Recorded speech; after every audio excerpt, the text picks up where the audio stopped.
From Bill Gates to Jeff Bezos, the ultra-wealthy have been quietly buying massive amounts of US farmlands for decades now.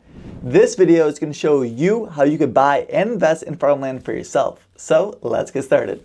There's three main ways that you can invest in farmland. You could buy the land directly, crowdfund, or buy ETFs and REITs, which we're going to talk about all of these in this video.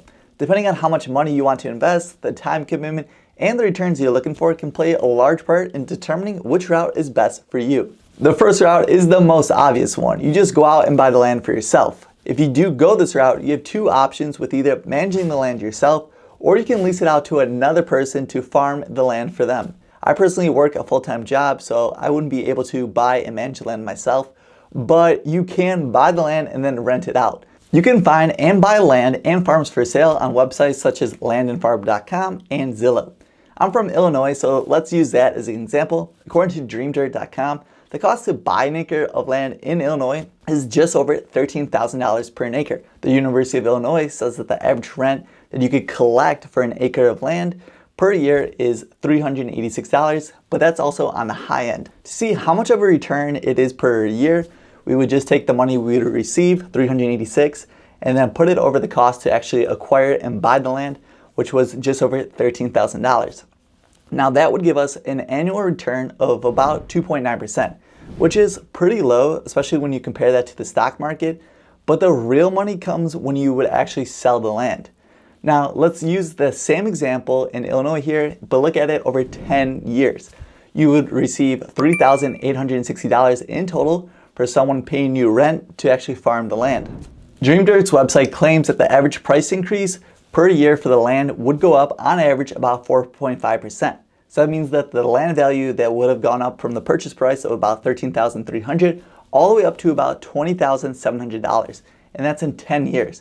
That means the initial investment of $13,300 would turn into about $24,500, which is about an 85% return on your initial investment. Now, each state returns can be completely different. Some may be way higher or way lower compared to this Illinois example.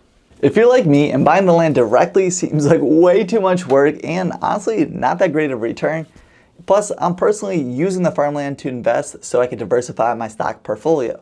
Another great alternative is crowdfunding and pulling your money together with other investors to invest in farmland directly without all the hassles of dealing and managing the land directly yourself. Usually the investments last 3 to 10 years. If you are an accredited investor, you have several platforms to choose from, with the most popular platforms out there being Farm Together, Acre Trader, and Farm Funder. The minimum investments amounts for these platforms varies greatly, so depending on an investment, the minimum amount could be $10,000 all the way up to $100,000 minimum. For the returns, you can expect to receive about a 2 to 9% a year in cash flow, similar to a dividend.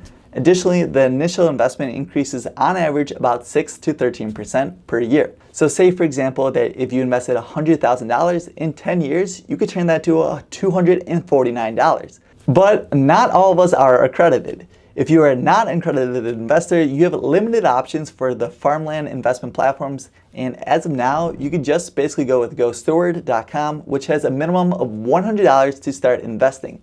The returns different from the other platforms and typically range from about the 5 to 10%, and the ranges can vary from 6 months all the way up to 6 years.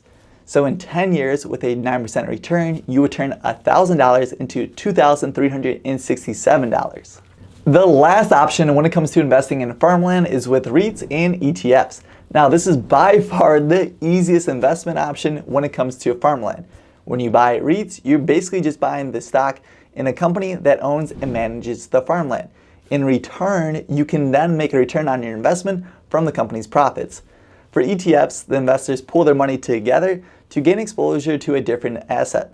So usually the farmland ETFs are also commodities like wheat, soybeans, fertilizer, seeds, equipment, machinery, livestock, just to name a few. Both can easily be traded on the brokerage accounts like Robinhood and Fidelity, and that's definitely one of the big advantages with being able to buy and sell whenever you would like. You don't have to wait for multiple years or decades to see your return. However, with how easy it is to buy and sell, typically means the returns are usually lower than owning the land or from crowdfunding. Here's two examples of ETFs and REITs. For ETFs, the Invesco DB Agriculture Fund DBA, and the Moose stock, which is very fun to say. For REITs, you have the Gladstone Land Corporation stock and the Farmland Partners stock. As you can see, over the last 10 years, the price of the ETFs and REITs haven't appreciated by much, especially compared to the other sources we have talked about earlier. However, some investments do earn a 1.5% to 5% annual dividend. After hearing about these 3 investment vehicles, which one do you think is best for you to invest in farmland? And with learning about these different returns, do you think you will actually invest in these, or do you think you'll choose another asset all completely? I would love to hear your thoughts down below in the comments.